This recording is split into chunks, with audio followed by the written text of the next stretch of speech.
Ian Reifowitz is a professor in New York. He joins me now live from there. Ian, now that this sentencing of Michael Flynn has been postponed, what happens next?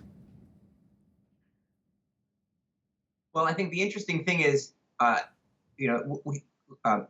Special Counsel Mueller is going to continue to cooperate with Flynn.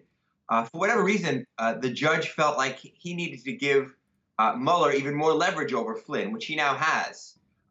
There's no question that Michael Flynn knows that if he doesn't not only satisfy Mueller, but doesn't satisfy this judge with his level of cooperation, that he's going to have a prison term. He might even have a prison term anyway. What this is about is what Michael Flynn is going to be able to tell Special Counsel Mueller, in addition to whatever else he's already told him. And clearly, the crimes that Flynn has not only pled guilty to, but is also pretty evident that he committed, suggests that he must be giving a lot in terms of information to the special counsel in order for the special counsel to recommend 0 jail time. That recommendation was out of the ordinary to the point where the judge really questioned it. That tells me that Michael Flynn has a lot to tell and has already told a lot to Special Counsel Mueller. That should make Donald Trump very scared. Now, on the flip side, some Trump supporters said that they thought that U.S. District Judge Emmett Sullivan was too biased going into the sentencing. His words were too strong against Michael Flynn. What are your thoughts on that? Well, Donald Trump's supporters have proven themselves, for the most part, to not be, let's say they're not judging the truth accurately. So I think their suggestions of bias should be taken for exactly what they are.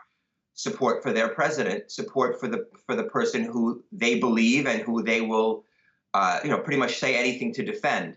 I think we can all ask ourselves whether the judge, was fair or not, based on our own take on what happened. The fact that the judge had those things to say, it was surprising.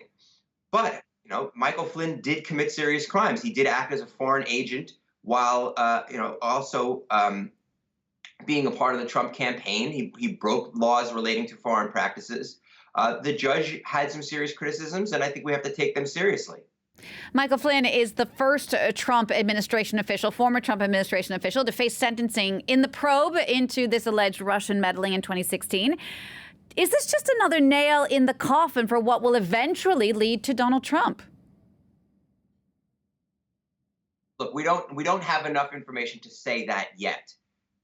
But this looks pretty bad. We have an administration with multiple guilty pleas.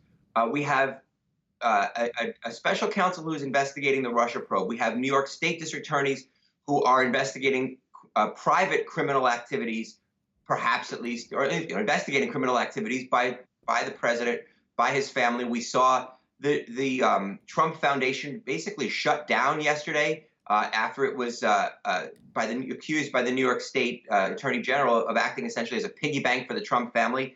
What we're seeing here, I think, is a person who never expected to become president and acted as such, and then stumbled into the presidency, and is now facing scrutiny that he never imagined would be that his activities would be placed under. I am concerned. I'm concerned for this country. This country is not built to have a president be accused of criminal activity and perhaps even be indicted and convicted of it. This is serious stuff.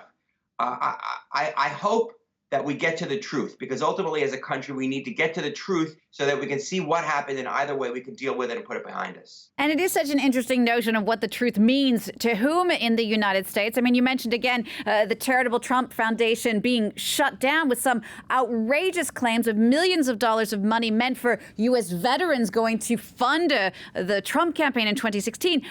Again, why isn't this information reaching Trump's followers and making them think twice about their president? Well, now you're getting into psychology, and I'm a history professor, not a psychology professor.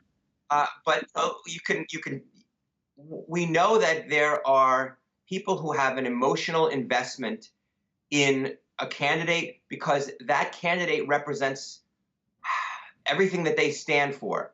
And they simply, there are all kinds of studies that I've read, even as a non-psychologist, that people tune out facts when those facts threaten their identity. And that's, I think, what we see here with Trump supporters. They're simply not willing to accept anything that challenges their view of the world. And their view of the world is built at this point, at least in 2018, around Donald Trump. Ian, thank you so much for taking the time to speak to us. Ian Rafowitz, their history professor in New York. Thank you very much.